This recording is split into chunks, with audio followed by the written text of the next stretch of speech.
There is no somebody took it down.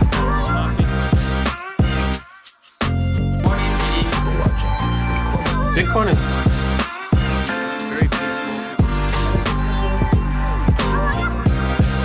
good morning, good evening, good afternoon. Real Bitcoin's here to stay, and you need to be a part of it.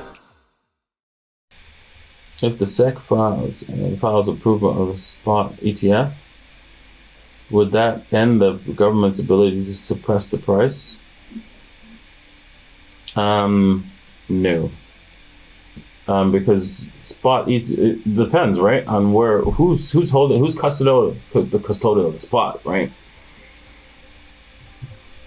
Because here's the thing, right? They control the price of gold, right? Well, if you look at the the prospectus of the ETF, right?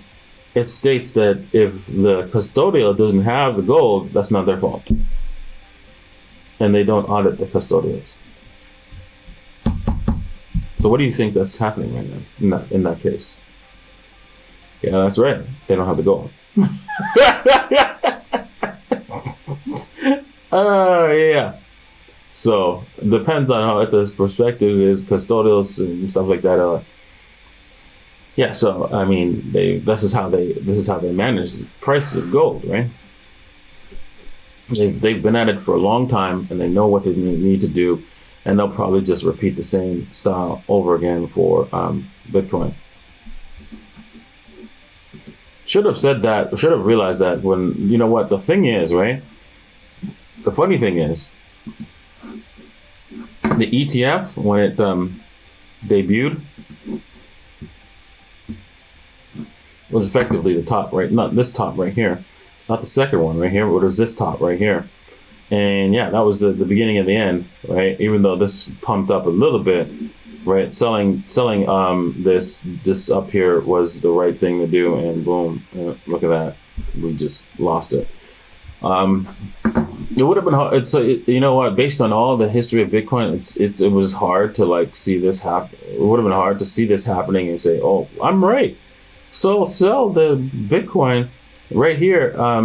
Because the ETF came, and yeah, I'm right. Then this thing pumps a little bit higher, but only for like a few days.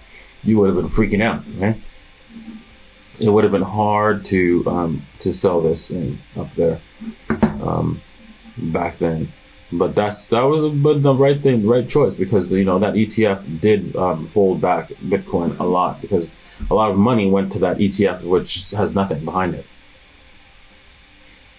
With people having bank accounts closed and others having money seized, are IRAs just a trap with the risk being taken by the government? Yeah, of course. I mean, that's always what they do. This is what they always do when they run out of money, right? They take your savings. It's what they're doing every single day when they print more money. So for them, they're going to find a way to seize your savings without seizing it. Probably, they'll probably pay you for it, something to make it look good, but it won't be good. And that's normal. That's the normal path of what government does, right? Every single day, every single time when they run out of money, that's what they do, right? Yeah, maybe there are a few times in history that they didn't. But the history is littered with, more examples of them not being benevolent people, and we have to accept that, right? So it's a risk that you take when you have your IRA, but you can formulate your IRA in such a way that you're in custodial control of all the assets. So, for example, you can hold physical gold through your IRA, but you actually custodial yourself. And same with Bitcoin, and same with silver, and some stocks as well. But again, stocks are just held by a third party, so they're not actually physical stocks anymore. But it is possible to get physical stocks still. And you could have them custodial through your IRA, right? Because it's a self-directed IRA. So that's another way to get around that nonsense. But it's a lot of work, right, to create a self-directed IRA with where you are actually the custodials, because I'm pretty sure you have to use a trust company and all that kind of stuff to get it working. So it's not easy. And then all the not only that, with all the paperwork, the government will fine you heavily if you misfile something or you forget to file a piece of paperwork. They will just like stick a shiv up your butt just heavily, just because.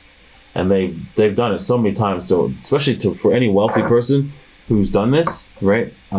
They will hurt you, and then you have to sue them, right, because of that, and stop them and prevent them and from actually charging you for this bullshit, because it's usually outrageous, the fine, and so legally they can't do that, and so you have to sue them, countersue them for providing an outrageous fine for a misfiled document. Like, really?